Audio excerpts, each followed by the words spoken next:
Yes students, देखिए बहुत सारे फूड जो हैं हमको प्लांट से ही मिलते हैं, इसलिए हमको जो है उसको ज़्यादा से ज़्यादा मात्रा में अब हमको उसको क्या करना पड़ता है, प्रोड्यूस करना पड़ता है। तो क्या एग्रीकल्चरल प्रैक्टिसेस हैं, उसको प्रोड्यूस करने का क्या तरीका है, कैसे हम करेंगे, वो हम लोग सारा डिटेल्स बाद में पढ़ेंगे। अभी देखिए मेनली दो तरह के क्रॉप्स जो हैं वो होते हैं। मेनली कितने तरह के क्रॉप्स होते हैं? दो तरह के क्रॉप्स।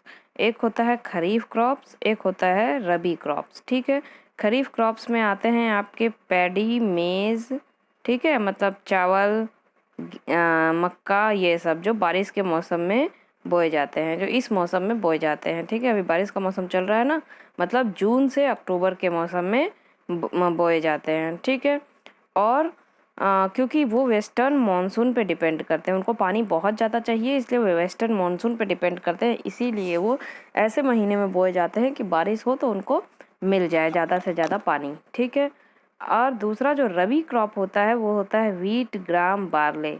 ये सब रबी क्रॉप्स में आते हैं, जो कि grown in the months of from November to April, जो कि नवंबर से अप्रैल में बोए जाते हैं। देखिए इसको थोड़ा ग्राफिक ढंग से हम लोग देख लेते हैं। नीचे देखिए ग्राफिक ढंग से दिया हुआ है।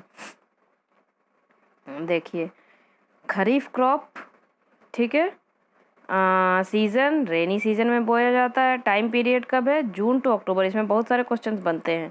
ठीक है, एग्जाम्पल्स क्या है? पैडी, मेज, सोयाबीन, ग्राउंडनट। देखिए आप लोग सब खेती से बिलोंग करते हैं, सभी कोई के घर में खेती होती है, लेकिन फिर भी आपको खरीफ क्रॉप और रबी क्रॉप के बारे में पता नहीं होगा। लेकिन आपको ये पता होगा कि पैडी मतलब होता है धान।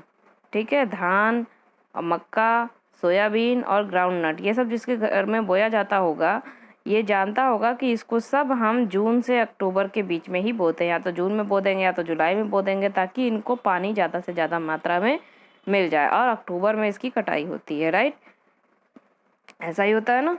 तो ये होता है, ये रेनी सीजन के क्रॉप को हम लोग खरीफ क्रॉप बोलते हैं। अब देखिए रबी क्रॉप किसको बोलते हैं? रबी क्रॉप बोलते हैं जो कि विंटर सीजन में बोया जाता है। मतलब ये अक्टूबर में कट गया तो ये नवंबर में इसकी बुआई होगी और अप्रैल में इसकी कटाई होगी। नवंबर टू अप्रैल का इसका महीना है, जिसमें बोया जाता है लगभग व्हीट, मस्टर्ड और लिनसीड। ठीक है, एग्जाम्पल याद कर लीजिए, एग्जाम्पल पूछता है एग्जाम में, व्हीट, मस्टर्ड और लिनसीड। लिनसीड मतलब जितने भी लगभग दालें आप कह लीजिए वो सब होती हैं, वो सब लिनसीड में आ जाएंगी। ठीक है, चलिए नेक्स्ट देखते हैं हम लोग। ये हो गया रबी क्रॉप और खरीफ क्रॉप। इसका डिफरेंस आप याद कर लीजिएगा, कौन से महीने में बोया जाता है और क्या क्या एग्जाम्पल्स हैं।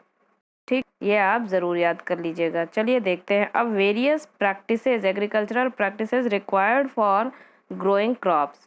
क्या क्या प्रैक्टिसेस होती हैं जो कि हमको क्रॉप को बोने के लिए करनी पड़ती हैं, वो देखिए क्या क्या प्रैक्टिसेस हैं। अभी हम उसको डिटेल्स में भी पढ़ेंगे, कल हम इसको डिटेल में पढ़ेंगे। अभी आप प्रैक्टिसेस देख लीजिए। अब पहले हमको सॉइल को प्रिपेयर करना पड़ता है, उसको मतलब थोड़ा सा क्या बोलते हैं, पहले ही उस पर हम लोग प्लफिंग या टिलिंग कर देते हैं हल से या ट्रैक्टर से या जैसे भी, ताकि वो सॉइल जो है लूज़ हो जाए, उसमें सीड आराम से बोया जा सके।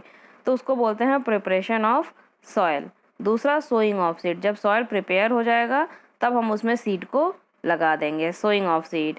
Addition of manure and fertilisers, अब जब हम सीड को लगा देंगे तब हम उसमें ऐड करेंगे मैन्योर्स और फर्टिलाइज़र सॉइल रिप्लेनिशमेंट के लिए। ठीक है, उसके बाद हम लोग करेंगे इरिगेशन। इरिगेशन मतलब सिंचाई। मैन्योर और फर्टिलाइज़र देने के बाद हम क्या करेंगे? सिंचाई। उसके बाद क्रॉप प्रोटेक्शन। अब इतना करने के बाद ये नहीं कि हमारा काम ख़त्म, क्रॉप को प्रोटेक्ट भी करेंगे, वे वीड से, पेस्ट से, इन सब से हम अपने क्रॉप्स को बचाएंगे। जब पूरा क्रॉप अब ग्रो हो जाएगा तब हम करेंगे क्रॉप हार्वेस्टिंग, हम क्रॉप्स को काटेंगे। उसके बाद काटने के बाद भी हमको उसको फेंक नहीं देना, उसको हम करेंगे स्टोरेज, मतलब कि उसको प्रॉपर तरीके से हम रखेंगे, ताकि हमको क्रॉप जो है ज़्यादा से ज़्यादा मात्रा में मिला है और ज़्यादा से ज़्यादा मात्रा में हम उसका यूज़ भी कर पाएँ।